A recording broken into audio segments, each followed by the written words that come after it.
बिस्मिल्लाहिर्रहमानिर्रहीम।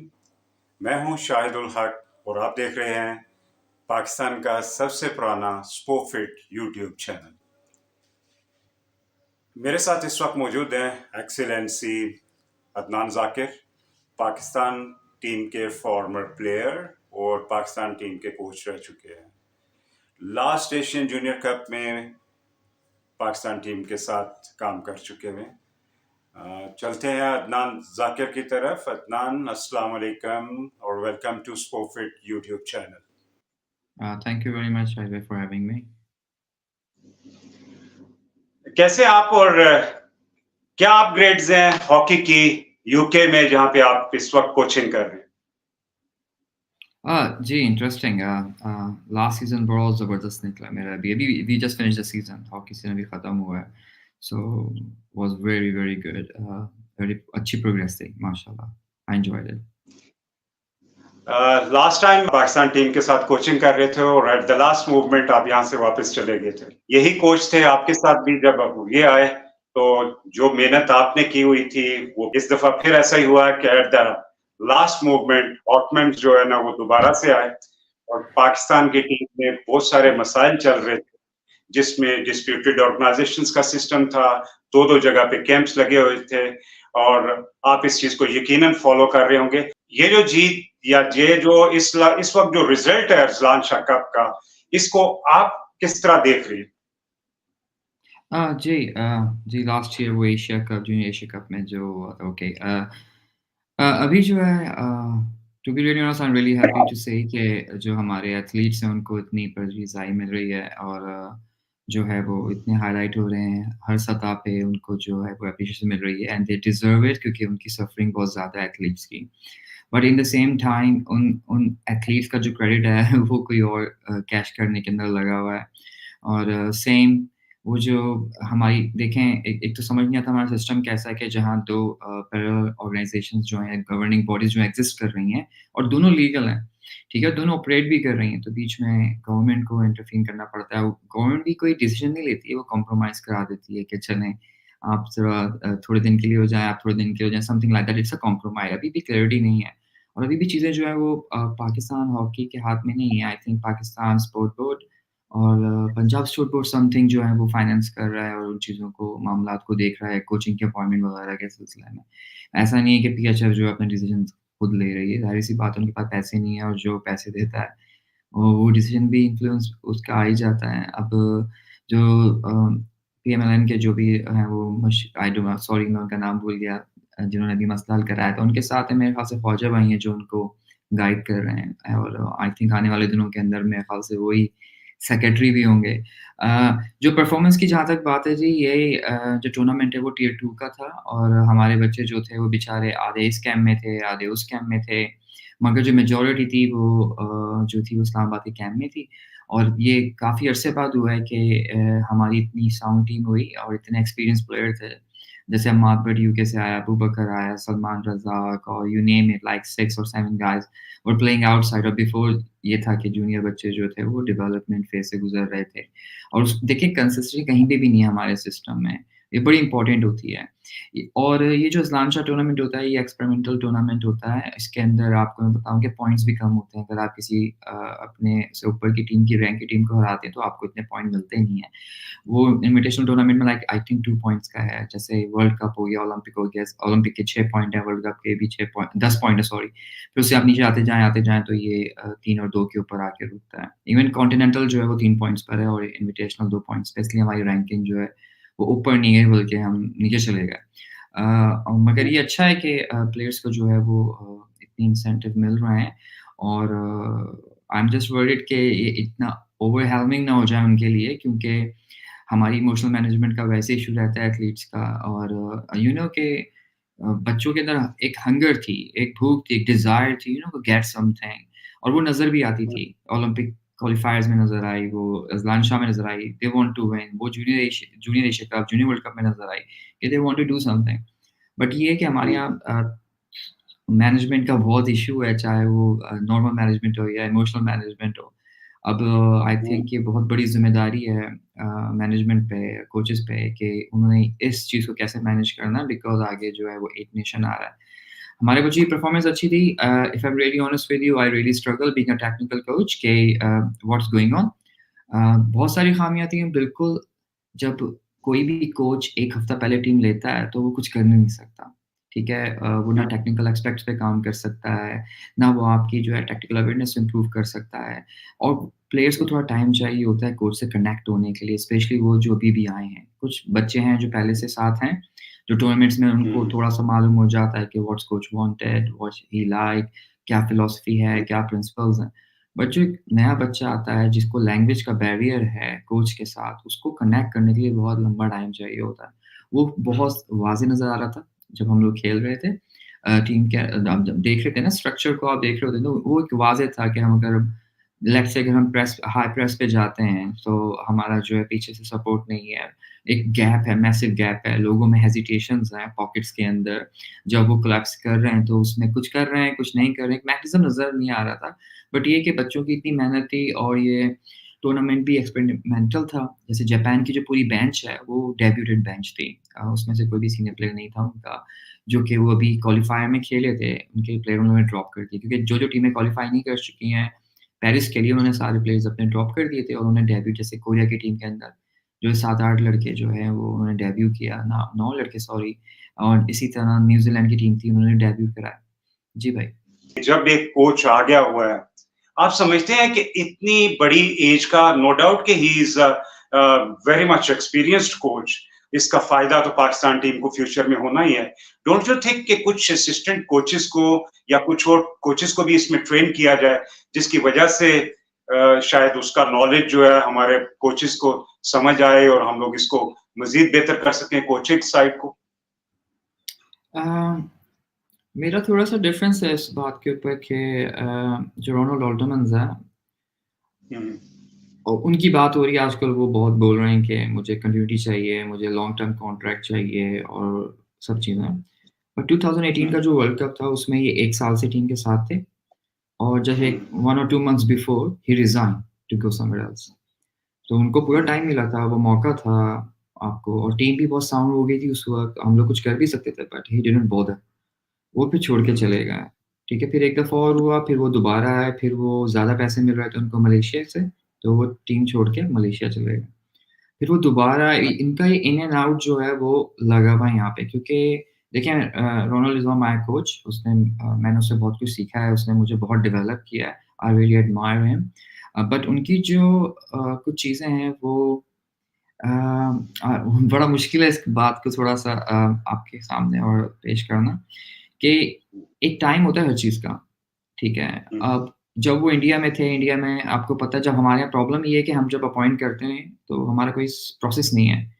हमारे यहाँ कोई हुँ, सीवी नहीं आती, हम लोग कोई बैकग्राउंड नहीं चेक करते, पिछली परफॉर्मेंसेस चेक नहीं करते, कुछ भी इंक्वायरी नथिंग। वो इंडिया से सैक हुए थे, उनका कॉन्ट्रैक्ट खत्म नहीं होता है। He is been sacked because of you know कि उनकी एक कोचिंग स्टाइल है कि वो एक कोर ग्रुप बनाते हैं और कोर ग्रुप को साथ रखते हैं and he listen to them. But उसके बाद हुँ, जो है उनका जो प्रोफेशनलिज़्म है वो बहुत नीचे चला गया है। वो कॉम्प्रोमाइज़ करते हैं जब भी पाकिस्तान आते हैं। तो वो ही हुँ, डोंट केयर कि उनका जो है वो ट्रेनर कौन है, फिज़िकल ट्रेनर कौन है, कोचेस कौन अपॉइंट कर रहे हैं, गोलकीपर कोच कौन है, ही जस्ट अराइव्ड और वो भी हुँ, रिसेंटली यू नो कि पाकिस्तान जूनियर के टूर्नामेंट में सीधे टूर्नामेंट पे लैंड कर रहे थे। मैंने आज हुँ, तक कभी किसी दुनिया के अंदर, किसी स्पोर्ट्स के अंदर ऐसा नहीं देखा कि कोच जो है वो डायरेक्ट जो है वो टूर्नामेंट पे आता है बगैर और ट्रेनिंग कोई और करा रहा होता है। ट्रेनिंग कोई और कराता है, वो आके सिर्फ़ वो बेंच पे जब बच्चे गोल करते हैं तो वो अपना हाथ खड़ा कर देते हैं।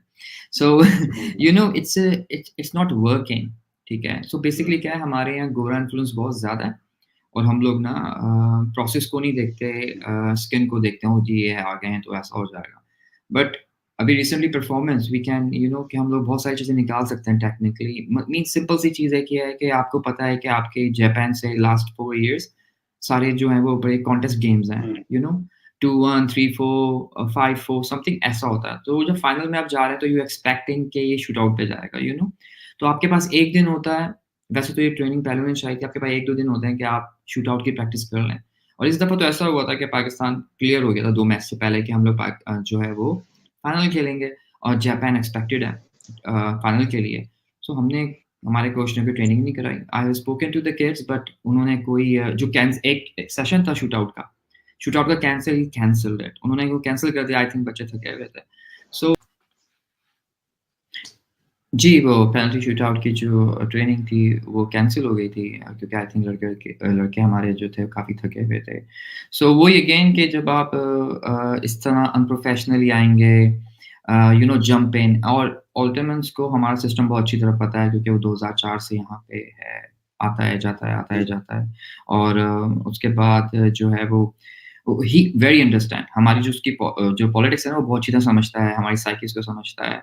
और हुँ, फिर वो पैसों का भी कोई प्रॉब्लम होता है, ज़ाहिर-सी बात है, वो डच है, वो यहाँ का तो लोकल है नहीं, लोकल कॉम्प्रोमाइज़ कर जी, लेता है। लोकल के अंदर जो होता है, वो एक अपना एक अलग पैशनेट होता है, एक पैट्रियटिज़्म होता है, अवेलेबल होता है 24/7, लैंग्वेज का कोई बैरियर नहीं होता है। तो हम इन सब चीज़ों को छोड़ के हम वहाँ क्यों जाते हैं? हम लोग इसलिए जाते हैं कि हमें फेस सेविंग मिल सके, ठीक है? क्योंकि वो तो हुँ, आएगा और फिर चला जाएगा और फिर हम सारी चीज़ें जो हैं उसके ऊपर डाल देंगे। और वो प्रोसेस जो होता हुँ, है, फिर वो बीच में हमारे कोचेज़ आ जाते हैं और फिर वो वापस ले आते हैं। ये अपॉइंटमेंट्स उसी वक़्त होती हैं जब फेडरेशन स्ट्रगल कर रही होती है। स्ट्रगल ये नहीं कि मतलब प्रोग्रेशन के लिए, वो स्ट्रगल कर रहे होते हैं अपनी पोज़ीशन के लिए, अपने आप को साफ़ करने के लिए कि हम पे कुछ ना आए। तब ये लाते हैं और ऐसी अपॉइंटमेंट्स कहीं पे भी नहीं होती। यकीन करें कि आप जो है वो फ़ौरन-फ़ौरन टूर्नामेंट से पहले आप लोग अपॉइंट कर देते हैं और वो आ भी जाते हैं। That's really weird. बट जो आपका अगला सवाल था कि हमें अपने कोचेज़ को लगाना चाहिए, अब ये भी प्रॉब्लम है।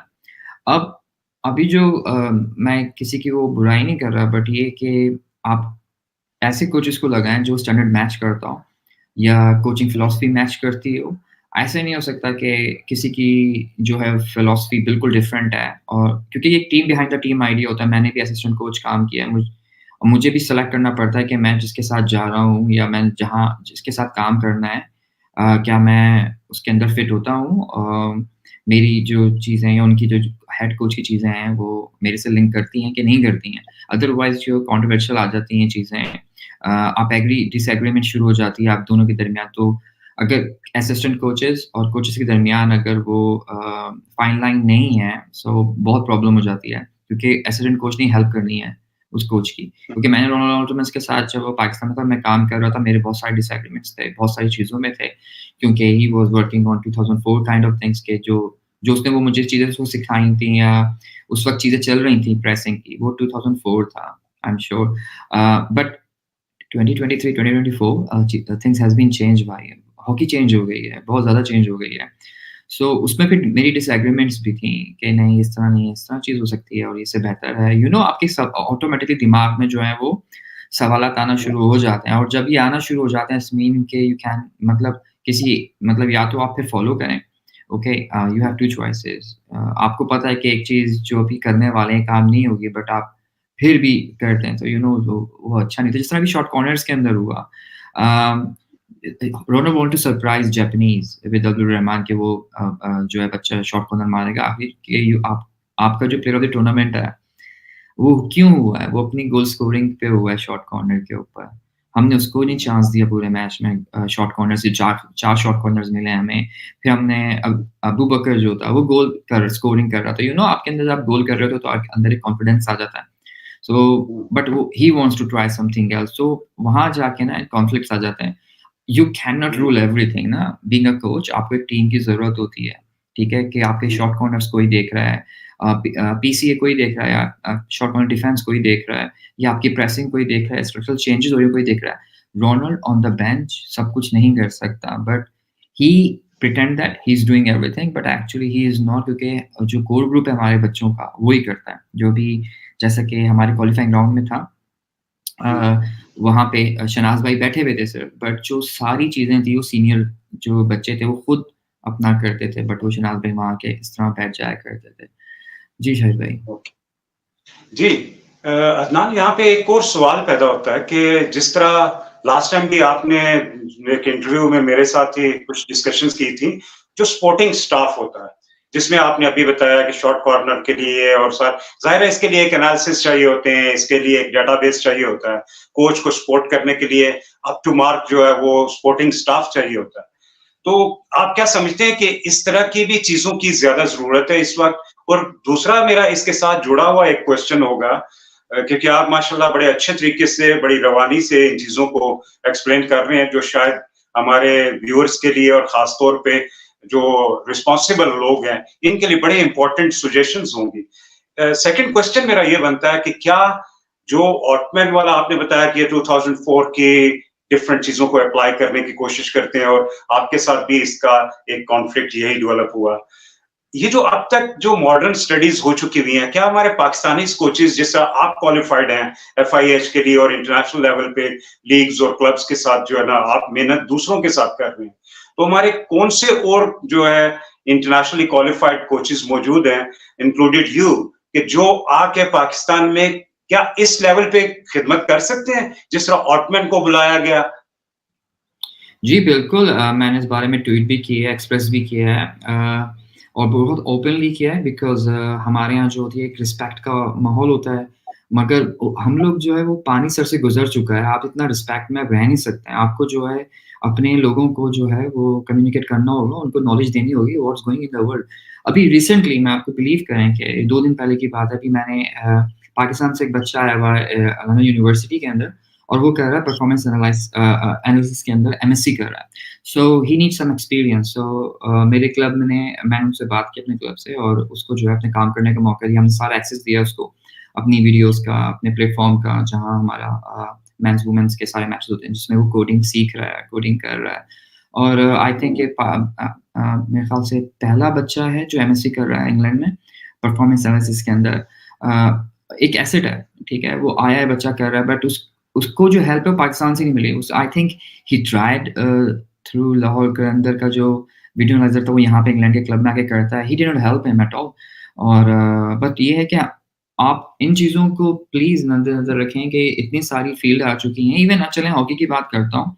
अभी हमारी एक प्रोजेक्ट पे काम हो रहा है कि कोचिंग का टेक्निकल स्किल्स का है कि आप जो है वो पीसीडी और पीसीए की सिर्फ़ कोचिंग कर सकेंगे। मतलब मीन्स कोच के यहाँ पे क्लब्स में या पूरी दुनिया के अंदर इतना टाइम नहीं था कोच के पास कि वो जाके पीसीए के टेक्निकल देखे या पीसीडी के टेक्निकल्स देखे। तो हमारी जो कंपनी है वो जाके जो है इन सारी आपके पीसीडी और पीसीए को जो है वो करेगी। सो ऐसा ही नहीं है कि आप जाएँ और पूरा हेड कोच ही बनें। इसके अंदर बहुत सारी जो है वो ब्रांचेज़ हैं जो आप ले सकते हैं। जैसे गोलकीपर का है, जैसे अभी जापान के गोलकीपर को सलमान अकबर ने ट्रेन किया है मेरे ख़्याल से 4 साल ऑनलाइन भी है और फिज़िकली भी जब भी मौका मिलता है। तो उस तरह बहुत सारी टेक्निकल कोचेज़ जो है वो रिक्वायर्ड हैं इन द होल वर्ल्ड और स्पेशली पाकिस्तान में तो ये काम है ही नहीं। हमारे बच्चे जो हैं वो ड्रैग फ्लिकर्स जो हैं उनकी ग्रिप भी सम टाइम ठीक नहीं होती है। अगर आप सिर्फ़ इसी बायोमेकेनिकली जाएँ, बायोमेडिकल इंजीनियरिंग का कोई डिप्लोमा कर लें तो आप जो है स्ट्रेट अवे क्वालीफाई करते हैं ड्रैग फ्लिकिंग की स्पेशलिटी को जानने के लिए। जी, फिर यही था हमारी वही बात थी कि जो टीम बिहाइंड द टीम का आइडिया होता है, वो बहुत इम्पोर्टेंट होता है और रोनाल्ड की जो अपॉइंटमेंट्स हैं, वो कॉम्प्रोमाइज़ करता है। ही डोंट केयर कि मेरे साथ कौन काम कर रहा है और वो इतना रूम भी नहीं देता किसी को कि कोई बोल सके या कोई इनपुट दे दे अपनी बिकॉज़ ही नोज़ कि वो समझता है कि इनको कुछ नहीं आता। तो वो ज़्यादा पूछता-पाछता भी नहीं है। सॉरी भाई? इट मीन्स कि वो हर वक़्त अथॉरिटेटिव रहता है और अपना ही हुक्म चलाता रहता है। जी, ये भी वो ज़्यादातर बेसिकली अपने कोर ग्रुप की सुनता है। वो कोचेज़ को उसको पता है इन लोगों को नहीं आता है। हमारे कोचेज़ जो होते हैं वो प्रिटेंड करते हैं टेलीविज़न के ऊपर आने के लिए और दिखाते हैं कि they are doing something actually ऐसा कुछ होता नहीं है। क्योंकि इसके लिए अगेन हमारा जो कल्चर है वो बहुत डिफरेंट है। हमारी वैल्यूज़ डिफरेंट हैं। जो बाहर से बंदा आता है वो डिफरेंट तरह सोचता है। वही आपकी जो टीम होती है वो इम्पोर्टेंट होती है। अगर आप मुझे अपॉइंट करेंगे तो मैं अपने बंदे साथ लाऊँगा कि ओके भाई मुझे ये लोग चाहिए जो कि वो मेरी बात समझते हैं और मैं उन पे ट्रस्ट कर सकता हूँ। बेसिकली यहाँ पे ट्रस्ट इश्यू होता है। अब हमारा जो रोनाल्ड है उसके साथ आप देखें पिछले लेट्स सी 8-10 साल का निकाल रहे हैं, उसके साथ डिफरेंट कोचेज़ ने काम किया है, ठीक है? कोई भी कंटिन्यूटी से ना काम नहीं कर सका। बट अल्टरनेटिवली हमारे पास ऑलरेडी बंदे हैं जो कि कर सकते हैं। अभी रिसेंटली ताहिर ज़मान ने जो है वो अपना इजिप्ट का जो है वो सेटअप खत्म किया है और आई वाज़ एक्सपेक्टिंग कि ताहिर भाई को अपॉइंट करेंगे, उनको नहीं किया।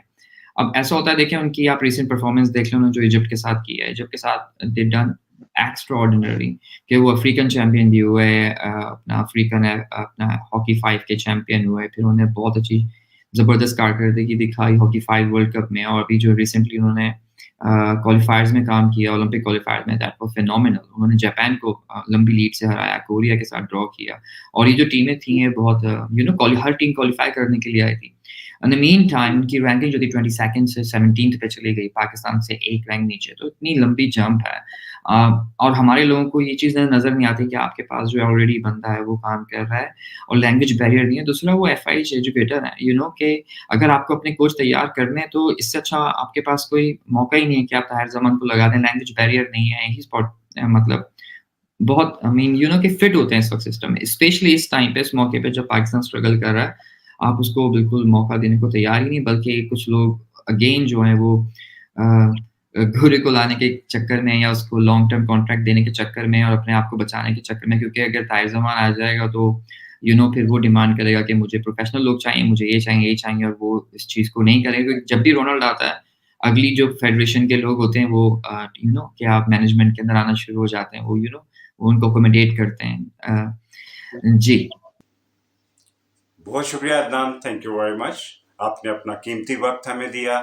और जी नाजरीन, ये याद रखिएगा कि ये अदनान की गुफ्तगू का पहला पार्ट था, जिसमें हमने कोचिंग और ख़ास तौर पे रोलैंड ऑटमैन को डिस्कस किया और पाकिस्तान के बच्चों के लिए जो एप्रिसिएशन थी अदनान की तरफ से, वो भी इसमें शामिल थी। नेक्स्ट एपिसोड देखना बिल्कुल मत भूलिएगा। इसमें अदनान ने अपनी एक्सपर्टीज और इंटरनेशनल कुछ सिनेरियोज को जो है वो कूजे में बंद किया कि पाकिस्तान की दरअसल जो है ना तरक्की कैसे मुमकिन है और किस तरीके से वापस आके नेशन कप से वापस आके किस तरह की डेवलपमेंट्स की जाए तो हम लोग बेहतर तरीके से कर सकते हैं, हम लोग बेहतर तरीके से पाकिस्तान टीम को आगे बढ़ा सकते हैं। और यकीनन ये बहुत वैल्यूएबल इंफॉर्मेशंस होंगी जिसको आप ज़रूर देखिएगा। अदनान ज़ाकिर इंशाल्लाह नेक्स्ट एपिसोड में हमारे साथ मौजूद होंगे और हम लोग इनको दोबारा से वेलकम करेंगे। Thank you very much Adnan being with us.